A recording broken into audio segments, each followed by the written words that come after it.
United's first Premier League away win for the first time since February. Scott McTominay with United's 2000th Premier League goal, the first team to ever achieve the feat, and goals from Marcus Rashford and Anthony Martial. I love the sound of that. Goals from Marcus Rashford and Anthony Martial in the same game. That is just what we want. Quite extraordinary, by the way.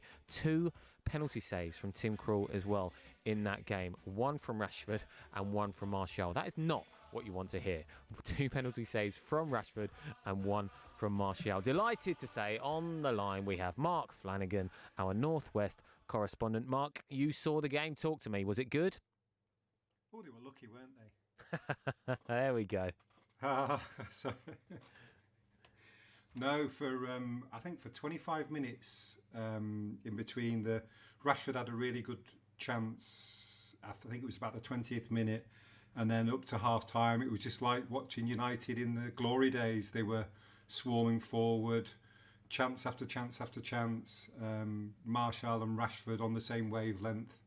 That was the massive positive throughout the game, and yeah, it was like the shackles had been released, and McTominay was on it. They were all playing really well. I mean, there was a few quibbles, and obviously we'll go into a bit more detail, but that spell, like I say, just before half time, it must have been wonderful for Solskjaer particularly to watch, because obviously all the pressure he's been under, and the lack of goals, and it was just like he was playing, and Scholes and the rest of them were supplying him with the passes. Does this not make you super happy, Mark? I tell you what, because listen, there's talk about United not having those shots. Of course, the game in midweek, which we'll get onto as well. But 21 shots today, 11, double figures for shots on target today. And Mark has gone. We're 5 minutes in, and Mark Flanagan has already left the line. Are you there, Mark? Are you there? I'm back. Oh, okay, he's back. Great. Apologies. No problem at all. 11 shots on target today. Yeah, and I think the big difference really was Martial. I think, Ollie's mentioned a few times that he's particularly important, and they will be a different animal with him up front. And he's one of these guys who never looks like he's busting a gut. He never looks rushed. He never looks hassled or harried. And the 2 real standout bits of quality in the game involved him and Rashford, particularly obviously the third goal. They just linked up so well, and that wonderful flick from Rashford, and the finish is absolutely exquisite. I mean, it helps, knowing you're 2-0 up, but the way he dinked the Norwich goalkeeper, who had a fantastic game, Tim Krul, was wonderful. He had so little space to play with, but if Messi had done that, I think it would have been all over Twitter and have been trending. It was a wonderful bit of skill, and it must really settle the team down now. I think going forward, they've got Bournemouth again, obviously Bournemouth next week, and Chelsea in the League Cup, and it just must feel like they've got a great chance of progressing, and I think that's the real positive to take forward. They've won 2 away games in 5 days, and you have to go back 7 months to their last away win in the league, which ironically was 3-1 as well. So let's hope there's more to come. Well, I tell you what, Mark, you have changed your tune, my friend, because I reckon this time last week and the week before and the week before that, it was quite doomy and gloomy on this show. But if we were to say this time last week, if you were to say, right, we've got Liverpool, we're away at Partizan Belgrade, and we're away at Norwich, who desperately need a result. Liverpool, of course, on fire at the moment in the Premier League, and again winning today, 6 points ahead of Man City at the top of the table, of course. But if you were to say last week that you get a draw against Liverpool, you'd win away in the Europa League, a tricky clash in Belgrade, and then hammer Norwich 3-1, you would have bitten your hand off. Oh, absolutely. Particularly the Liverpool and Norwich. I think lots of people were critical of the result in Eastern Europe, but you've got to remember it was a much changed team, and it's very difficult to get any fluidity, and people forget how good Partizan are at home. You look at that crowd, and they've beaten better teams than Manchester United in European competitions in the last 3 years. So any win over there is a good one. I know it was the only shot on target was the penalty. The only caveat I would have about today, the down point, is that I think that Norwich team, you might be looking at the team who finished bottom of the table. I know they had that great win against City, but if you look at the Premier League history, so many teams who have gone on to struggle have had one really good result very early days. I can think of Burnley and Hull and other teams like that who've started reasonably well but collapsed like a house of cards. And I've just got a feeling there's so many mistakes in that Norwich team that they're going to have a long, hard season now. And if you ask me who's going to finish bottom of the table, I would plump for them. Wow, a damning verdict from Mark Flanagan there. Just on the result and the performance that you're alluding to, Mark, what changed? What changed today? What was different? Why was there such a cut and thrust? Why were there more chances created? I know you're saying that Norwich, potentially it was them, and they look like the team that are going to go down. By the way, there is a saying in Norwich. I don't know whether you're aware of this. I might have mentioned this last week. Along come Norwich. Did I talk about this last week? No, I don't think so. So along come Norwich. So we also have a Norwich fan show, which is going to actually be directly after this one. So very interested to hear what they have to say on it. But along come Norwich essentially is a saying in Norwich that they've adopted as a football team, or a fan of the fan base have adopted, I should say, that if a team needs a record breaking, or if a team is going to embark upon a record, or whatever it is to do with a record, along come Norwich to help that get going, or to help stop it, or to help break it, whatever it is. And of course, United, without a win away from home in the Premier League since February, 3-1 at Crystal Palace, along come Norwich. There we go. Yeah. I mean, it was interesting actually watching the game that for the first 20 minutes, it was quite even. In fact, Campbell, who had a disastrous afternoon, he gave away the penalty, missed a great chance and made the mistake for the first goal, which McTominay took brilliantly, but it was still an easy clearance for Campbell to make. Yeah, it was even, and then there was a lovely bit of play between Rashford and Martial, which set up a chance for Rashford, and it was a great cruel save, and that just seemed to unlock United. I don't know if sometimes when a team are really struggling, just a nice bit of interplay, which you've seen so little of from United this season. They've been so not fluid, and then we saw them like they were in their pomp, and I think that just seemed to, there was a surge then for the next 5 minutes, and once McTominay got that goal, the just confidence flooded through the team, and that's how things can change, how easily things can change in football. Confidence can flow as quickly as that, and I think that's what we saw today.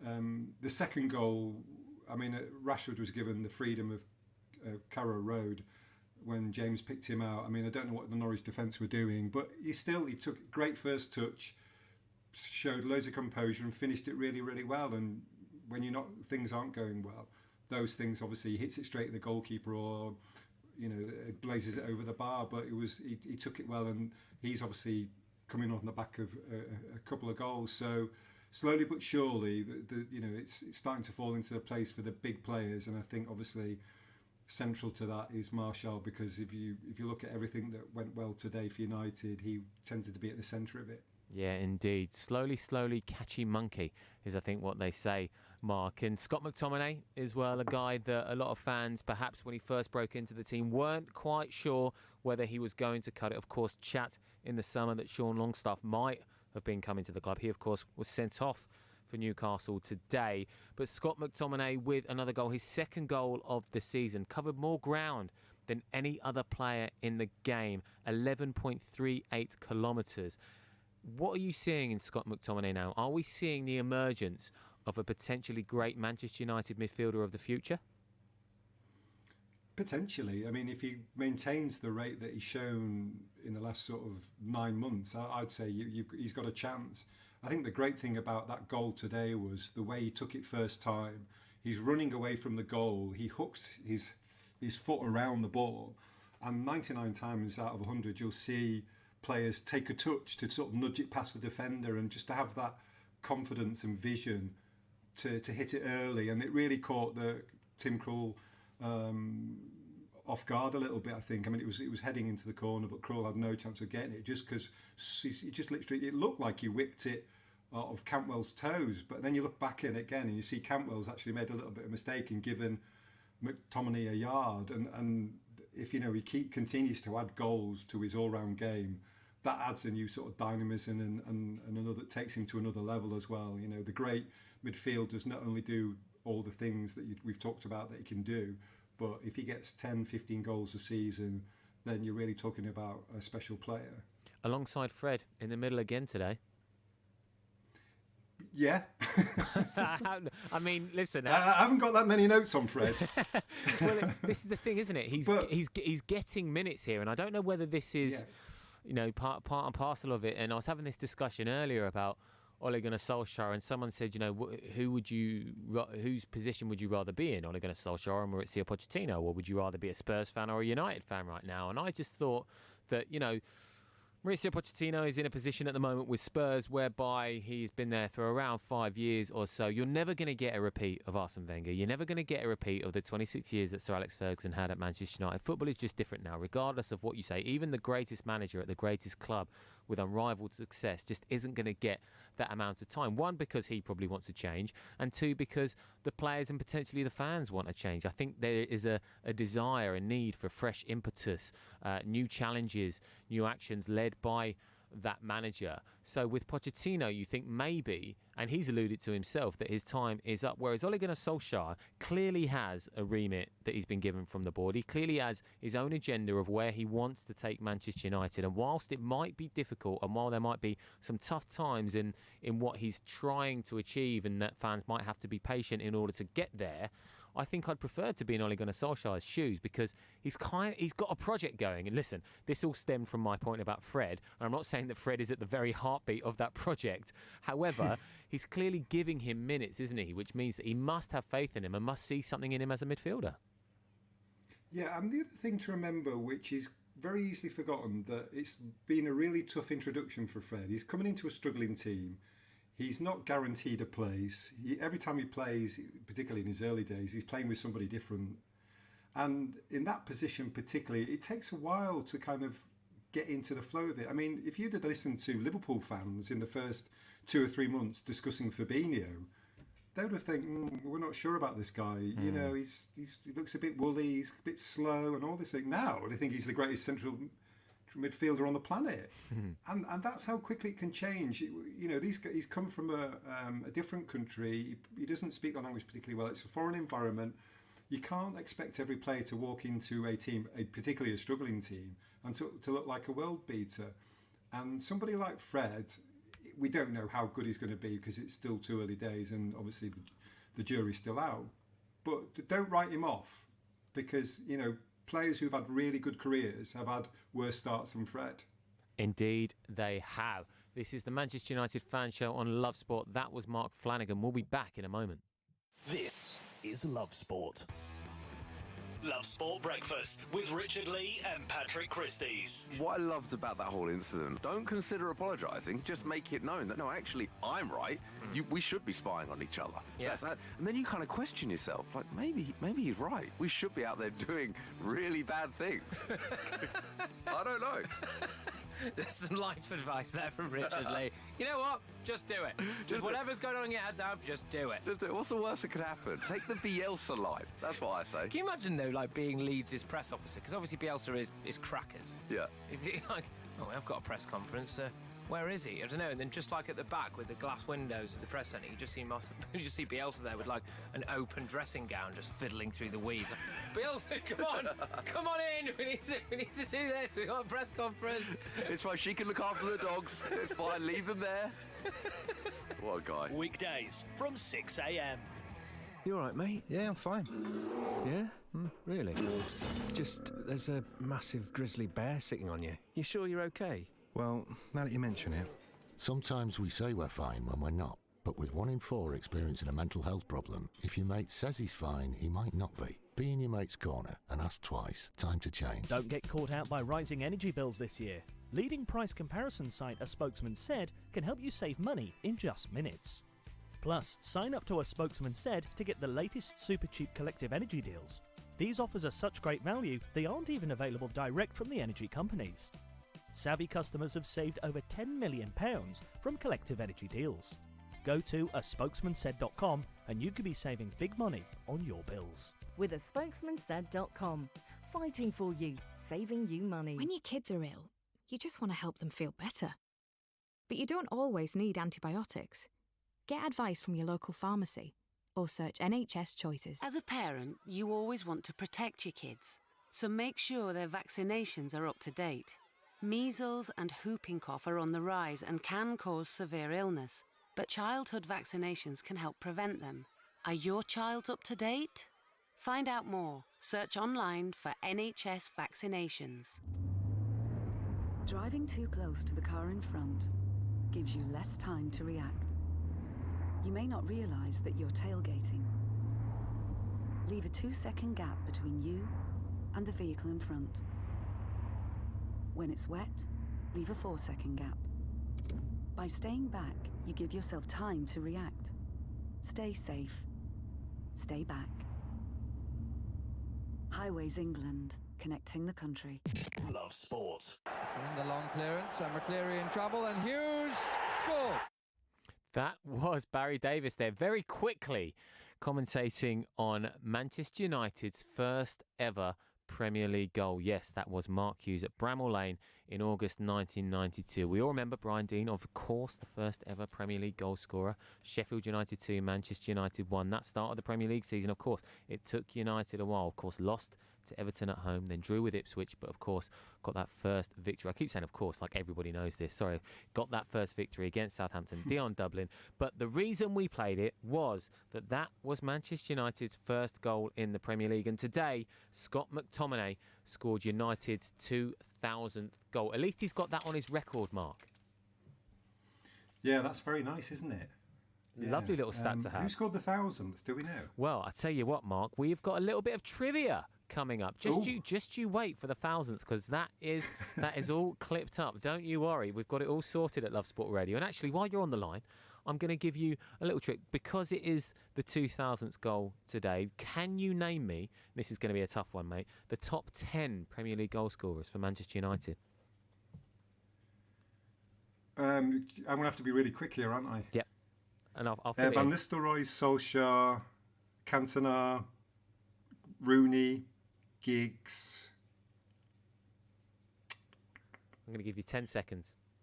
Oh, gosh. Mine's gone blank.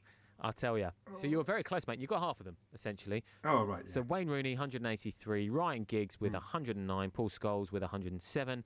Ruud van Nistelrooy, 95. Andrew Cole, 93. Everybody always forgets Andrew Cole, I tell you. Yeah. That 187 in total that he got in the Premier League, he's never mentioned in that pantheon of great Premier League strikers. Such an injustice.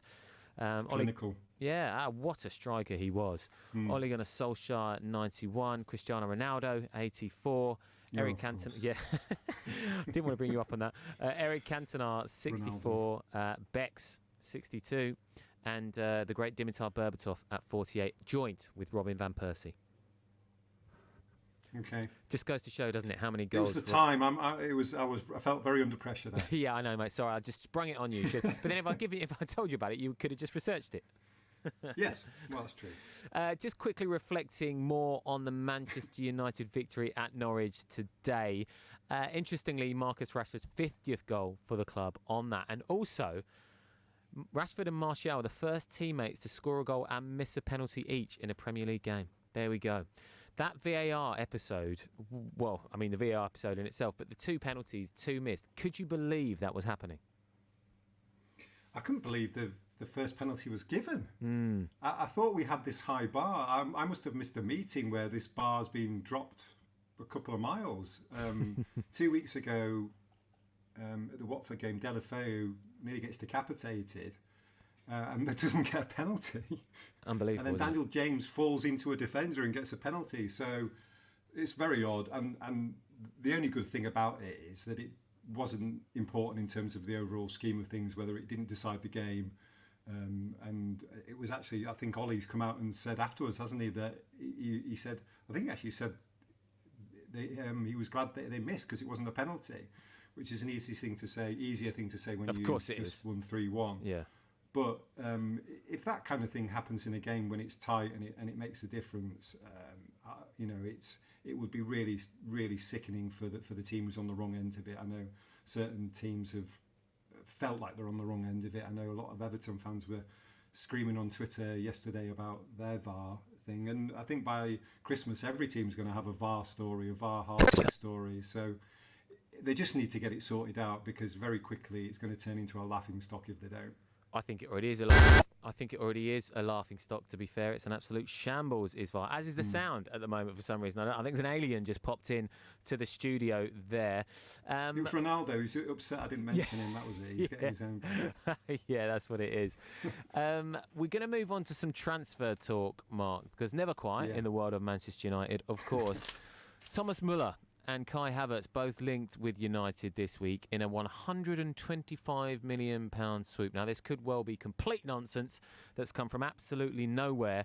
Thomas Muller has since come out and said, I'm just concentrating on playing for Bayern Munich. Just one goal this season from Mr. Muller. Havertz has been rated at, around 85 million, slightly better for Bayer Leverkusen. But what do you make of this rumour? Well, it's one in a long line, isn't it? Funny enough, earlier this morning I made a note of all the players that have been linked with United in the last 7 days. Oh, go on. Maddison, Rice, Mandzukic, Werner, Havertz, Chilwell, Martinez, Dembele, Callum Wilson. So that's just 5 days. I love the tone of your voice when you said Callum Wilson there. Well, no, he's a Manchester lad, isn't he? He's Northern, yeah. Yeah. But Martinez as well was the other one that caught my eye, who's the guy who's scored a few goals for Inter Milan recently. But it's trying to comment on individual cases. You're kind of thinking, well, I'll believe it when I see it. I think the really important thing you've got to remember is the financial situation is expected to dip for United next season. If they don't get in the top four, they'll lose this money from Adidas. They're predicting a £60 million drop in revenue. And if you look consistently what's happened over the last 5 years in terms of net spend, it's been quite consistent. So if United are going to buy these 3 or 4 or 5 players, they're going to have to really go against what they've done in recent times. And you just wonder with the Glazers whether that's really going to happen. I also heard as well today that Pogba in a swap deal with Bale and £90 million. You just keep throwing them in. Every national newspaper has a slightly different take on it, it would seem. So very, very hard to kind of see the wood for the trees when it comes to Manchester United and transfer dealings. I suspect a lot of agents are being contacted in the way that United like to work. Ed Woodward likes to have lots of them lined up just in case lots of them fall through. So I guess if you throw enough mud, a bit sticks. That's his kind of mentality with it. But the other thing, obviously, with Manchester United is that they've got so much money. If you're a good player who wants a new contract, linking yourself with Manchester United might give you an extra 10-15% on your salary with the club that you've already got. Well, we saw this, didn't we? We saw this a few years back with the likes of Dani Alves, with Sergio Ramos. Everybody that seemed to be linked with United didn't end up arriving at the club, of course. And Thomas Muller, I want to just mention because... Listen, this was a guy, again, linked when David Moyes took the job, of course. And he's only 30 years old, right? So he's got a bit of football left in him. But this rumour, I just don't like it. I just think that, if this is what United are becoming again, that we suddenly go to these has-beens. And if we didn't learn our lesson with Bastian Schweinsteiger, I don't know what we'd need to learn from that. Because part of this German brigade, whether they have lost their love for football or whether they've just become a bit too big time. I believe there was a time really when they absolutely cared about football. They just wanted to play. But the likes of Müller, the likes of Schweinsteiger, the likes of Mats Hummels, for example, have all sort of dipped in form. Like I said, just one goal from Thomas Müller this season. When I look back at players that United signed in January windows for little amount. Henrik Larsson, of course, came in the 06-07 season. He was a has-been striker, as it were, but he came and gave United a really extra bit of impetus. That was a great signing. Then you look at the likes of, Laurent Blanc, you could say, who came in the twilight of his career. Personally, I didn't think it was a great signing at the time. Yes, he came in because Jaap Stam obviously left and they needed to bring a defender in. Sir Alex had always admired Laurent Blanc. He came in, wasn't great really in the 2 years that he was at the club. I think the only thing I can really remember him doing is scoring, I think it was the second goal in that epic 5-3 comeback against Spurs. in that game. But yes, he won What a game that was. What a game. By the way, do you know what? I remember watching that game because it was at the time when George Best was still on the panel on the Soccer Saturday, and he was commentating on that game. A brilliant memory, of course, 3-0 down. What a day that was. The glory days. Perhaps... The thing I remember about that game was they could have had 10 in the second half. Yeah. I mean, they got 5, but I'm struggling to remember a team who just swept away with gusto in the way that Spurs were in that second half. It was astonishing. Yeah, indeed. So my point being really that, Thomas Müller, he's only scored once this season. He's scored 9 last season in 50-odd appearances for Bayern Munich. So this isn't a striker in form. If we're looking at the likes of Thomas Müller, who you would imagine would come and just lap up the cash and probably not commit all there is to commit to at Manchester United, especially not what they need at the moment, these aren't the types of players that we need to be going for. And also it goes against the grain in terms of what Ollie's talked about repeatedly in terms of the new model of young, hungry British players.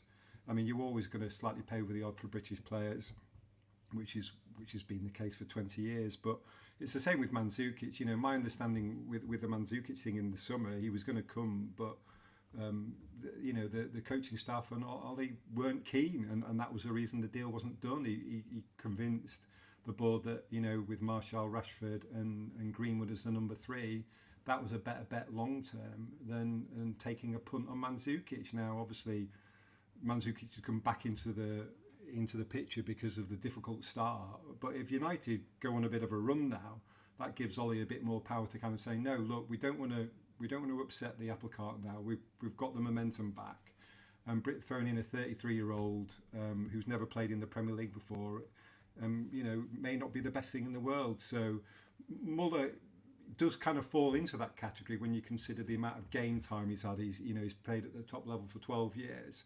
Very similar, like you said, to Schweinsteiger in that respect. So difficult to know just how far down the slope Muller is. I don't see enough of him to know whether he can offer United something. Obviously, he's a very clever player, but for me, whenever I've watched him, he's someone who gets on the end of things. He's never really kind of instrumental in the build-up. He's very much a kind of coming into the back post and a clinical striker and a clinical goal scorer, but I'm not quite sure he's what United need at the moment. They need help in the middle of the park more than anything, I believe. And I think, obviously Pogba, we don't know really what's going to happen with him. Strengthening that area in the immediate short term is got to be the priority. Yeah, I completely agree with you. And on that note, perhaps Havertz isn't the worst player to be looking at. Only 20 years old, of course. We don't really know enough about him yet to pass judgment. But hey, I'm sure there will be plenty more transfer talk, Mark, before we get to the new year. Mark, you're going to be joining us again in around 15 minutes on the Manchester United Fan Show on Love Sport. Next up, it's United author Wayne Barton. This is Love Sport. You all right, mate? Yeah, I'm fine. Yeah? Really?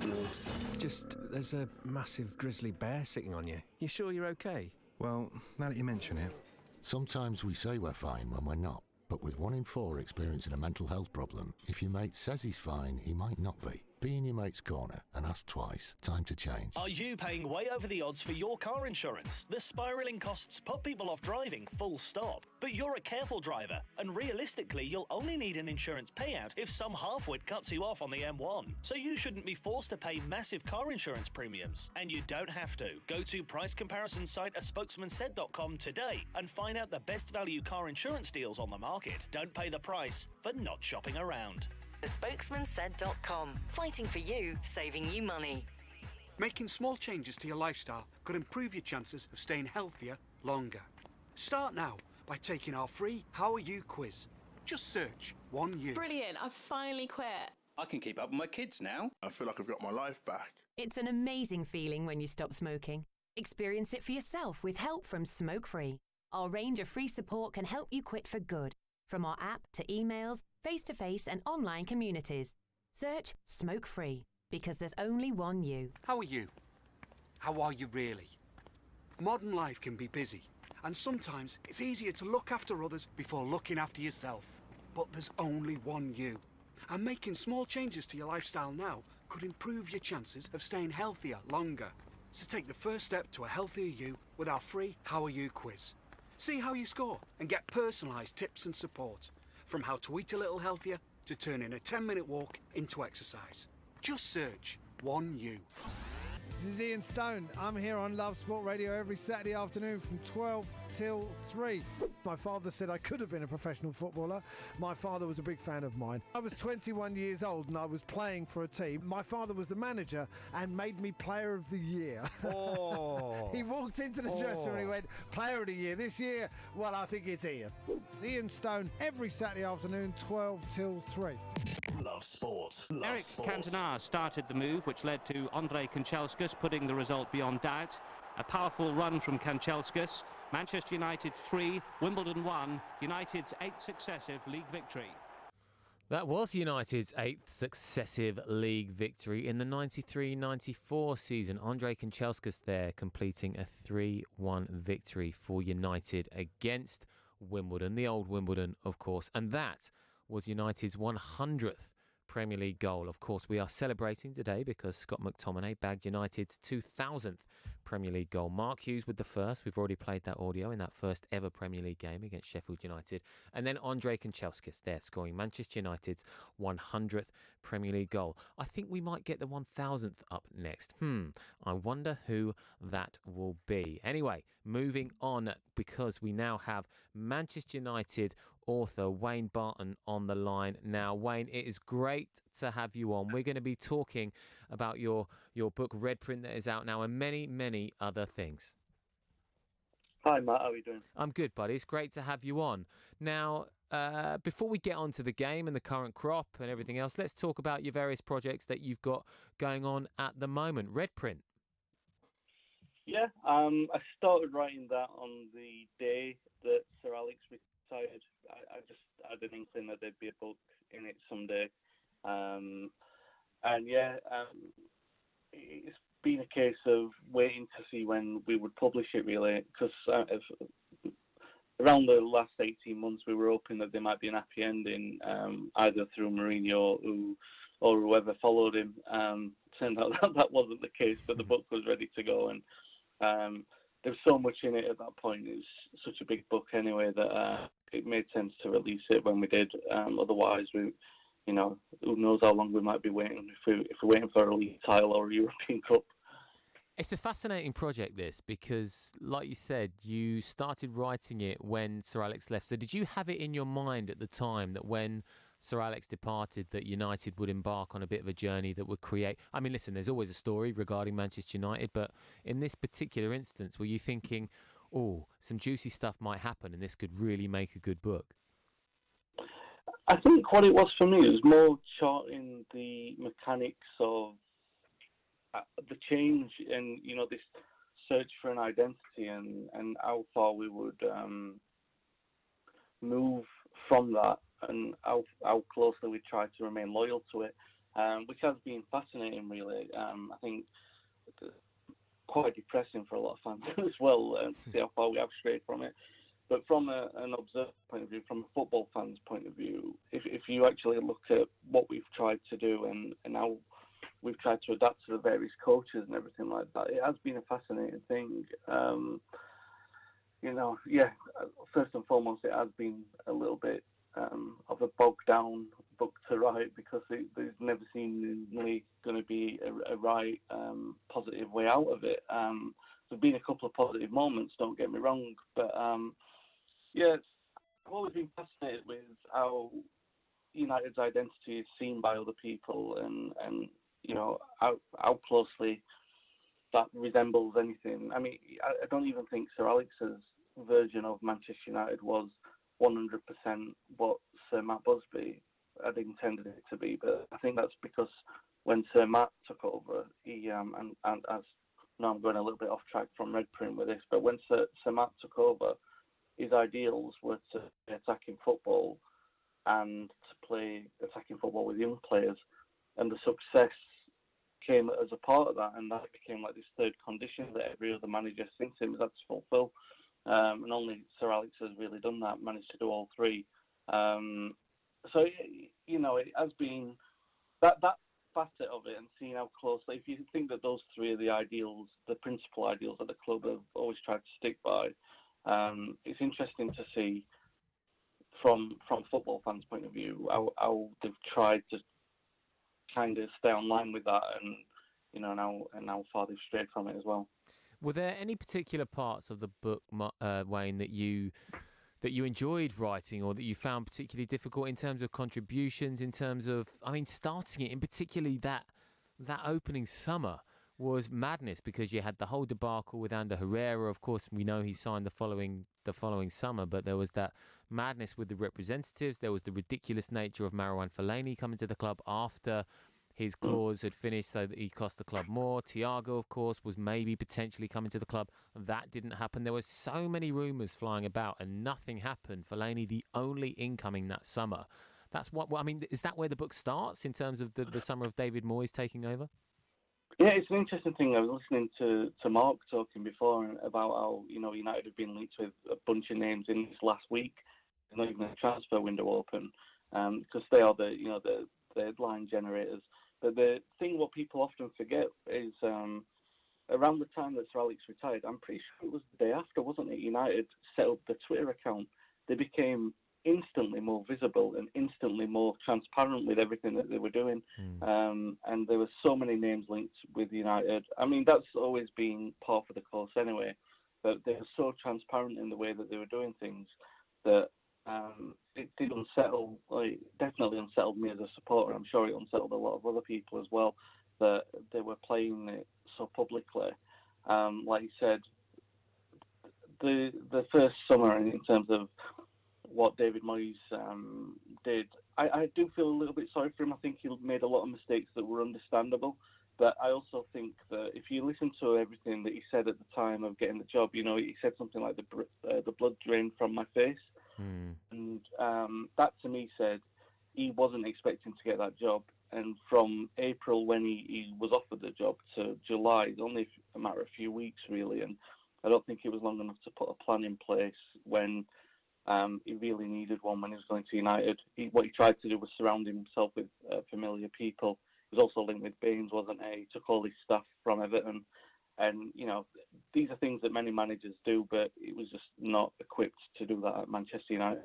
Yeah, completely ripped up the rule book there, and that was one of his downfalls really straight from the off, I think. I agree that when you're a new manager coming into a football club, you do need your personnel, you need people that you can trust, but I think United had a system in place for so long that needed to be a slow change, a slow switch, and to just get rid of Mooneystein, to get rid of Mickey Phelan and bring in your own men, Steve Round and Lumsley coming in as well. It just absolutely did not work whatsoever. But I do also feel sorry, I think, for David Moyes. He perhaps, don't know whether he wasn't given the right amount of time or whether it just didn't work for him at that particular moment in time. But obviously Louis van Gaal then came in, Jose Mourinho. So in terms of the book ending, I don't want you to give anything away, but how does it end? Does it end before Solskjaer was appointed? No, we got to the summer. We got everything in with Solskjaer and everything like that. The Mourinho thing was a bit of a difficult one for me, because I thought, I was a fan of him before. I thought he should have been the man who succeeded. It was probably going to be a disaster. We all sort of knew the cycle that it would lead, but it would have been a more successful disaster, and it would have left it in a better place, I think, for someone to come in and succeed Mourinho than what we did have. He did have success. The football wasn't great. And I think really it all fell down last summer, didn't it? It wasn't ever going to turn around. It was a shame because we finished second, and we were thinking maybe if he learns a little like what Sir Alex did when he competed against Mourinho, which wasn't to match Chelsea in terms of spending or even quality of the team. It was, look at the other 18 teams in the league. Can you beat them? Can you accumulate more points than Chelsea? And that's what we did for that first title in 2007 when we overcame them. And we had all the tools to do that. Obviously, we couldn't compete with City's spending regeneration of the squad in the way that they do it.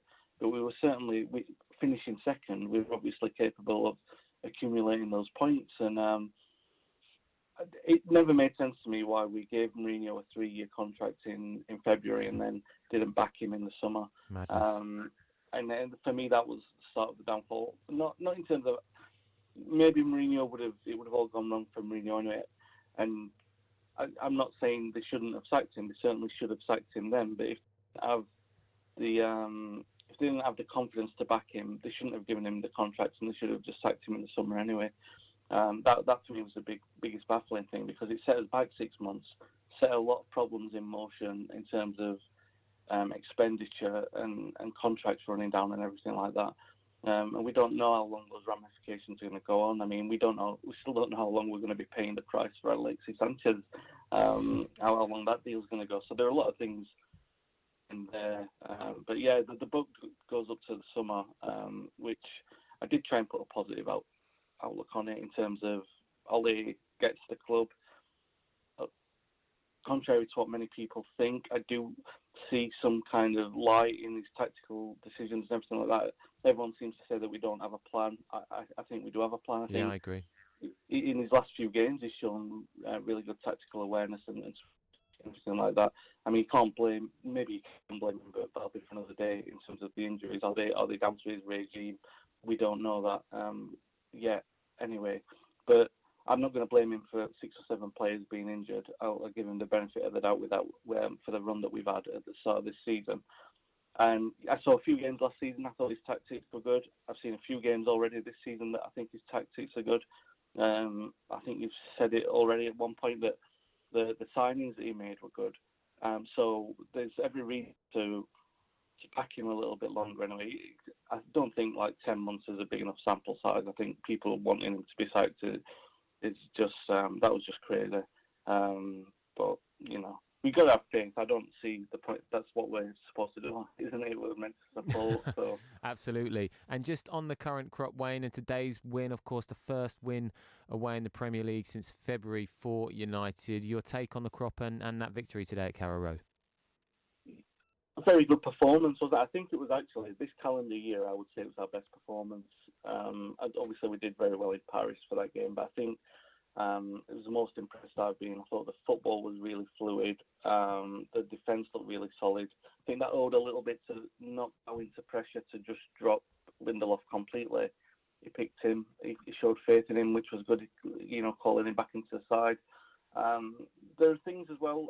There are a lot of promising things there in terms of the he would keep in and build upon. Even the players that I think in the short to long term, I know you've already talked about Fred and that he did have a promising game, and he did. And I thought Pereira, I don't know if he's for the long term, but he probably had his best game for the club today. Ashley Young probably not for the long term, but they were good today. It was passable today. We got through it, and it was a good performance. We played really good football. The link-up plays were good, and defensively we were solid as well. And even in those players like a Pereira or a Fred or a Young, you can at least see that those are 3 areas that we could upgrade in January or the summer. That we could have positive changes in there as well, and you can trust Ole to make the right changes with those.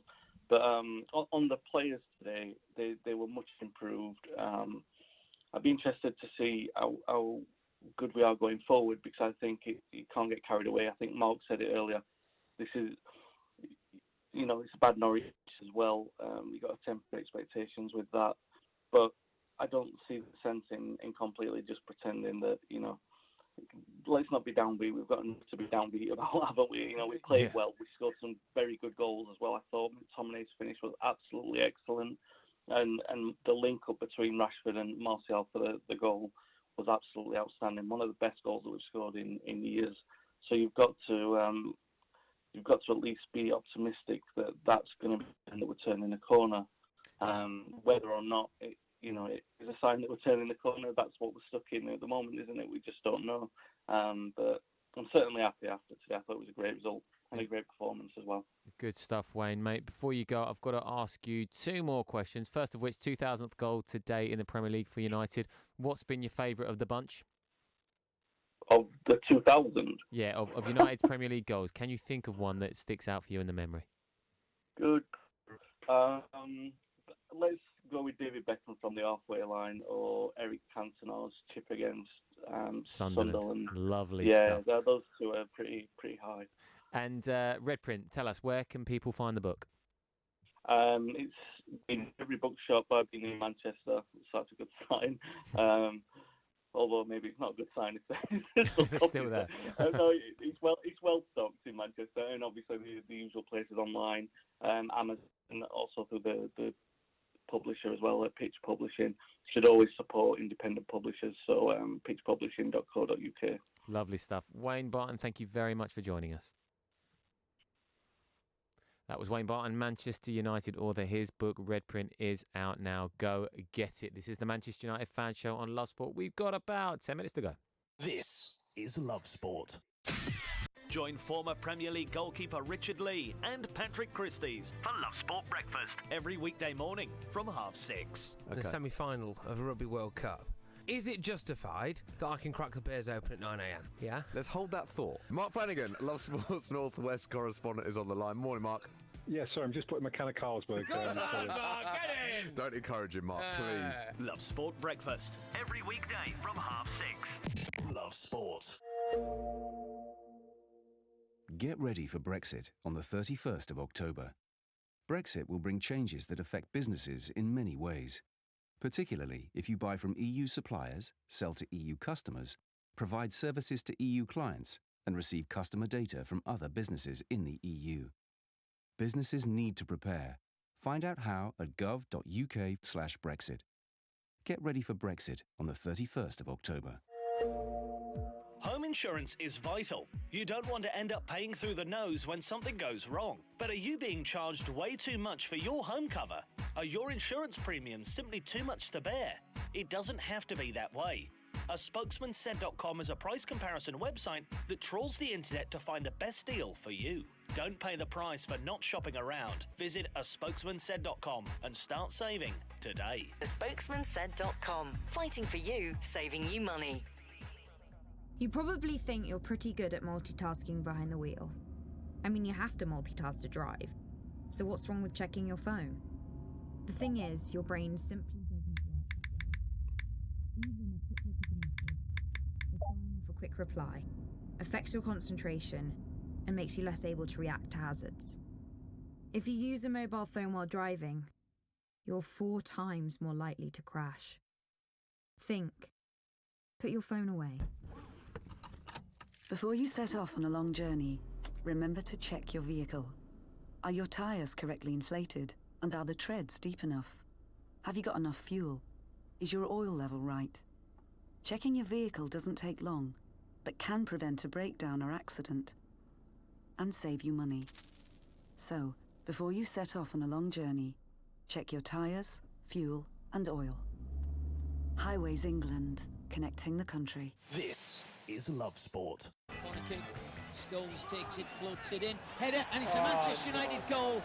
It is a Manchester United goal. And who scored that particular goal? That was the commentary at Middlesbrough on the 29th of October 2005 when Cristiano Ronaldo soared high above the Borough defence to crash in that header. Of course, it was scant consolation at the time. Middlesbrough had taken a 4-0 lead, but Cristiano Ronaldo scored the 1,000th Premier League goal for Manchester United. Of course, we are mentioning that because today Scott McTominay scored the 2,000th Premier League goal for Manchester United. And on my watch, to be fair, that is almost exactly to the day 14 years. It took United, 13 and a bit years to score 1,000 goals. Of course, Mark Hughes scoring in August 1992. Cristiano Ronaldo scoring in October 2005, the 29th of October 2005. And today, the 27th of October 2019, Scott McTominay scores the 2,000th goal. So pretty much equal, I'd say, you'd say with that, Mark Flanagan. You are back on the line with us. And actually, Mark, there's an interesting stat here because in Ole Gunnar Solskjaer's first 8 games with United, it was an average of 2.5 goals per game. So around that time, I think it was February 2019, we were saying, the last time that United won away from home, United were on 1,973. And going on that average, they would have hit the 2,000 goal mark when they played Chelsea late in April. Didn't quite work out that way, did it? No, isn't it amazing? If you would have got a very big price on the 2,000th goal coming now. I'm still coming to terms with the fact United lost 4-1 to Middlesbrough. I know. Did that actually happen? Yeah, amazing that game, wasn't it? Guy Mendieta, I remember running the show that day. It was when United were going through a bit of a patch at the time. I remember they'd drawn with Spurs. They'd not had a great result against Lille in the Champions League as well, but they bounced back. It was at the time. They weren't playing particularly well, but then they bounced back with that Darren Fletcher header against Chelsea, which broke the run of games from Jose Mourinho winning with Chelsea or whatever it was at the time. Yeah. And of course, then got to the FA Cup final, the Carling Cup final that year, beat Wigan, and then the rest is history, 3 in a row from there on. So, it's all good. We like a stat on this show. Actually, I asked Wayne Barton, our previous guest, as to what was his favourite goal so far in the 2000. Have you got one out that sticks out for you? Gosh. There was a bit of skill. I always remember, I don't know if it was in the Premier League. I'm one of those sort of football snobs. So, when you see something and you think, I'm never going to see that again. There was a goal that Ronaldo scored when Berbatov did the most outrageous piece of skill I think I've ever seen, where he almost defies the laws of physics, flicks it around the defender. I think it might have been. I think it was Hull. West Ham or Villa. It might have been Hull. And he takes it down the byline and flicks it across, and Ronaldo scores. Yes. It was astonishing. Those are the things that make you think I will never forget. No, incredible. That and my favourite would be the Giggs goal in the FA Cup. I know that's slightly cheating, but it was the Premier League era. It was the Premier League era, yes, but it doesn't count to the 2000 mark. Now, come on. But I'm sorry. That's okay. The goal you speak of, yes, Berbatov. I think it was. I don't think it was a 4-3 win at the time. But I always thought that goal in particular reminded me. It sort of put the demons to bed of Redondo absolutely tearing up Hennenberg in that Champions League game for Real Madrid. That very well, yeah. Felt like he'd sort of created a new bit of history in that particular patch of turf at Old Trafford. Anyway, Mark, we shall move on, because next up it is Chelsea in the Carabao Cup on Wednesday. United travel to Stamford Bridge, and then Bournemouth up next week. Yeah, it's going to be interesting to see how he manoeuvres his troops for the next few days. Obviously, the games are coming thick and fast. You've got to think he's going to make quite a few changes for the Chelsea game, and obviously Lampard's likely to do the same, but their squad has got a stronger feel to it, and it's a big ask for people like Garner and Lingard to come in and make a big impression against a team who are flying. So that's going to be a tough evening. Bournemouth have gone off the boil a little bit. They've forgotten how to score. I don't think they've scored in the last 2 games, which is perfectly timed for United. Yeah. So you just feel with that momentum, if they can win at Bournemouth, that really does set them up. And when instead of looking down, they're looking up, which is critical. I know people have written off top 4, but you can't write it off this early in the season. Leicester has started great, and people are talking them up, and obviously Chelsea looked the real deal, but I still think that 4th spot is up for grabs. I think it's Liverpool, Man City and Chelsea, and then Leicester, Tottenham, Arsenal and United in theory have got should be thinking about getting that 4th spot, and obviously that's got to be the priority.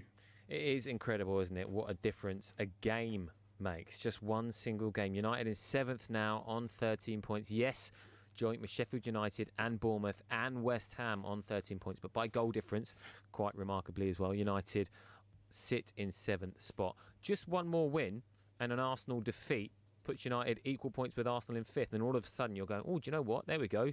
Top 4's within sight again. Absolutely. I mean, we are dependent a lot on what the top 4 who are there at the moment do. If Leicester keep it going, then it's going to be difficult, but they aren't proven. Obviously, you win 9-0 away from home and everyone's getting carried away, but it's a long, hard season. They are a very young team, and let's see what happens when there's a little bit of adversity. It's all going very well at the moment, but they wouldn't be the first team to be in the top 4 at the start of November and then gradually drift away. And if United can just keep those, I mean, I suppose the thing about United is the squad isn't that strong, and they need Martial, Rashford, James, and Wan-Bissaka, who we haven't actually mentioned today, who was outstanding. He really kept their wide player quiet. Those are the players who've got to stay fit for United to give themselves a really good chance going forward. Indeed, they have. Mark Flanagan, thank you very much for joining us. This has been the Manchester United fan show on Love Sport. Of course, a 3-1 away win at Norwich City today, where Scott McTominay scored the 2000th goal for the club. Pereira, missed by everybody except Cantwell, and Manchester United go in front. First time finish from Scott McTominay. Get ready for... Hi, I'm Barry. I'm a retired school bursar from Chingford. I thought I was paying too much for my energy and went onto a spokesmansaid.com and found that I could reduce my costs overall by £568 per annum, and I'm very grateful for that help. With a spokesmansaid.com. Fighting for you, saving you money. As a busy mum, you're juggling loads of things. And when your kids are ill, you just want to help them feel better. But you don't always need antibiotics to help them get better. For things like sore throats, coughs and colds, you can get advice from your local pharmacy. And you don't need an appointment. To find your nearest pharmacy, search NHS Choices. If you see somebody showing any of the signs of a stroke, you don't have to think about it, you just dial 999. Use the FAST test. F. Face. Has their face fallen on one side? Can they smile? A. Arms. Can they raise both arms and keep them there? S. Speech. Is their speech slurred? T. Time. Time to call 999 if you see any one of these signs. Act fast, make the call, dial 999. This is Love Sport.